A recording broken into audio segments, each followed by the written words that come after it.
আসসালামু আলাইকুম। আমি আজকে দেখাবো কেক তৈরি একদম দোকানের মতো পারফেক্টভাবে কি করে ঘরে কেক তৈরি করতে হয় সেটাই দেখাবো। তো এটা আমার 2 ডিমের কেক। আমি এখানে 2টা ডিম ভেঙে নিলাম আর কুসুমটা আলাদা করে নিলাম।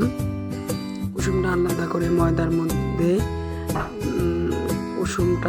ময়দার মধ্যে 2টা কুসুম নিয়ে নিলাম আর নিয়ে নিয়েছি 1 চামচ বেকিং পাউডার আর হাফ চামচ এরকম সোডা দিয়ে আমি ভালো করে ফেটে রেখে দিলাম। এখন আমি ডিমের সাদা অংশটা ভালো করে ফেটে নেব। এটা ফেটার ভিতরেই আপনার কেক পারফেক্ট হবে, ভালো করে না ফেটলে হবে না। তো এই যে আমি ফেটতেছি আর এখানে আমি চিনিটা ব্লেন্ডারে গুঁড়া করে নিয়েছি, সেই চিনিটাই মিশিয়ে নিচ্ছি। আর এখানে আমি ম্যাঙ্গো ফ্লেভার দিয়েছি, আপনাদের যার যেরকম ভালো লাগে ওরকম ফ্লেভার দিয়ে বানিয়ে নেবেন। তো এই যে আমি ম্যাঙ্গো ফ্লেভার দিয়ে সবটা বেটার দিয়ে ভালো করে মিক্সড করে নিলাম 2টা একসাথে। এখন খুবই আলতোভাবে নাড়তে হবে। এটা আমি ভিডিও ফাস্ট করে দিয়েছি, এই জন্য মনে হচ্ছে যে অনেক জোরে জোরে নাড়া দিয়েছি। তো এই যে আমার বেটারটা তৈরি।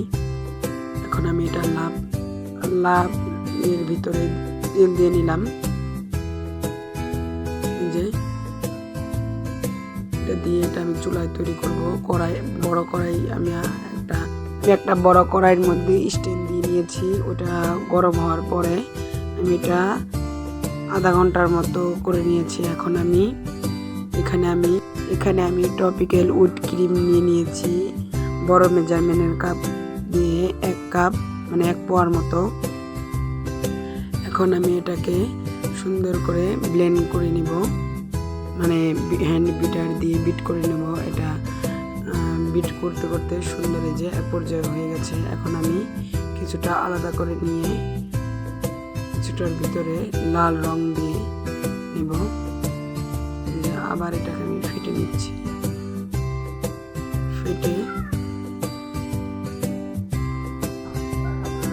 তো এই যে লাল রং মিশিয়ে আমি এটাকে গোলাপি করে নেব। লাল রংটা হালকা দিলে গোলাপি হয়। আর কেকটা আমি কেটে 2 ভাগ করে নিলাম, মাছ থেকে কেটে। এখন আমি এখানে এখানে আমি চিনি সুগার সিরাপ করে নিয়েছি। চিনি আর পানি মিশিয়ে নিলে সুগার সিরাপ তৈরি। তো এটা দিয়ে আমি এই যে 1 লেয়ার কেকের ক্রিমটা দিয়ে নিলাম। আবারও সুগার সিরাপ দিয়ে আমি ক্রিম দিয়ে নিব। এটা অনেক ধৈর্য নিয়ে সুন্দর করে ক্রিমটা লাগাতে হবে। হালকা হালকা করে লাগিয়ে আবার কিছুক্ষণ রেখে দিয়ে আবার লাগিয়ে নিতে হবে।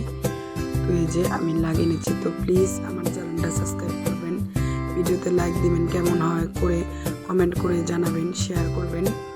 আপনাদের কাছে সবার কাছে অনুরোধ রইল আমার চ্যানেলটা সাবস্ক্রাইব করবেন। তো এই যে আমার হয়ে গেছে ক্রিম লাগানো। তো এই যে আমি এখন ডিজাইন করে নিব। ডিজাইন হলো যার যার মনের ব্যাপার। এখন আমি একরকম করে নিতেছি, আপনাদের যার যেমন ভালো লাগে এমন করে নেবেন, বা এটা ফলো করলেও পারেন। এই যে আমি কয়েকটা বড় বড় ফুল দিয়ে তারপর এখন সাদা সাদা ছোট ছোট ফুল দিচ্ছি। নজল বড় হয় ছোট হয়, যার যেরকম নজল যার যেরকম ভালো লাগে এরকম করে করে নেবেন।